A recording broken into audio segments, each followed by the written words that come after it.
ये वो चौकी और इसके दरमियान का फासला आप देख रहे हैं। अगर अब वहाँ पे कमाद में मैं किसी बंदे को बिठाऊं तो यहाँ चौकी वालों को नहीं नजर आएगा। तो क्या पुलिस के जो जवान हैं उनकी जानें इतनी सस्ती हैं कि जनाब उनको दांव पे लगा दिया जाए? अब यहाँ पर चौकी, ना कोई यहाँ बिल्डिंग है, ना कोई यहाँ पर सहूलियात है, ना उनके पास कोई यहाँ पर जदीद हथियार दिए जाते हैं। और डाकुओं के पास रॉकेट लॉन्चर भी हैं, डाकुओं के पास दस्ती बम भी हैं, वो जहाँ से चाहें यहाँ पर हिट कर सकते हैं। और जवानों को यहाँ पर खड़ा किया गया है जहाँ पर सिर्फ एक मट्टी की जो है ना वो कच्ची दीवार है और उनके पास आगे क्या चीजें हैं, कुछ भी नहीं है।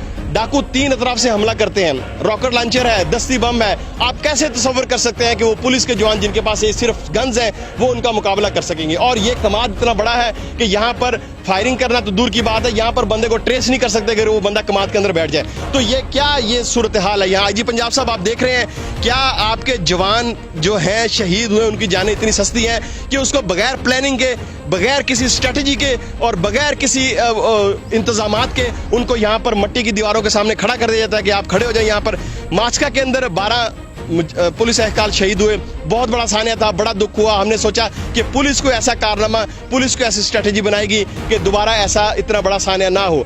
अगवा बराए तावान और दूसरे हनी ट्रैप के तो मामला अलग है, लेकिन वो जवान जो इन लोगों के, शहरियों की हिफाजत के लिए तैनात किए जाते हैं वो भी किसी के लाल है। उनकी भी माँ बाप हैं, उनके भी बच्चे हैं जो उनका घर में इंतजार कर रहे हैं कि माँ बाप हमारे लिए जो है ना वो रोजी रोटी कमाने गए हैं या ड्यूटी पर गए हैं। लेकिन अब बताएं कि अब क्या होगा? उनको ग्रेजुएटी भी मिल जाएगी, आप 1 करोड़ का मकान भी दे देंगे, सारा कुछ हो जाएगा, लेकिन क्या उनके बाप वापस आ जाएंगे? क्या उनका बेटा वापस आएगा? क्या उनका भाई वापस आएगा? ये हमें समझ नहीं आ रही कि इस चौकी के अंदर कौन से ऐसे हिफाजती इंतजाम थे कि जहां पर पुलिस जवान खड़े किए और उसके बाद जो है उनको डाकुओं ने शहीद कर दिया। यहां पर अगर पक्की पिकेट्स होती, उनकी हाइट्स होती, यहां पर कोई हिफाजती इंतजाम किए जाते ऐसे कि अगर कोई रॉकेट लॉन्चर या कोई ऐसी दस्ती बम मारा जाता तो उनको जो है ना वो कंट्रोल किया जाता। उसके बावजूद जो है यहाँ पर कोई ऐसा इंतजाम नहीं था। यहाँ के लोगों का कहना है कि डाकुओं की तादाद 40 के करीब थी जो तीनों तरफ से आए हैं। ये गाड़ी खड़ी थी एलीट की फोर्स की जहां पर फायरिंग हुई। अभी तक यहाँ पर गाड़ी के शीशे भी मौजूद हैं।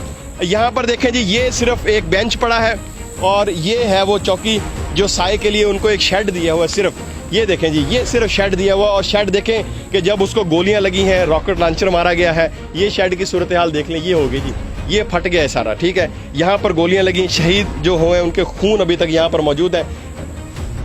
और ये आपको नजर आ रहा होगा, यहाँ पर ये फायरिंग है सारी, ये फायरिंग है और यहाँ पर गोलियां लगी हैं। और ये देखें, ये फायरिंग है, यहाँ पर अभी तक गोलियों के निशानात यहाँ पर मौजूद हैं जहाँ से गोलियां लगी हैं। अब इतने से एरिए में अगर 7 जवान खड़े हैं और आसपास से 40 बंदे जो हैं वो मुख्तलिफ जदीद असला लेकर पहुँच जाते हैं, तो आप बताएं कि वो जवान जो अभी मेरा ख्याल है कि शायद कांस्टेबल हैं, तो वो क्या उस सूरत हाल होगी उनकी, क्या होगा? इंतहाई अफसुर्दा है। सादकाबाद की फ़िज़ा सोगवार है, बल्कि पूरे पाकिस्तान की, कि हमारे जो जवान जो है वो इस तरीके से जो है ना वो बेदर्दी से शहीद कर दिए जाते हैं।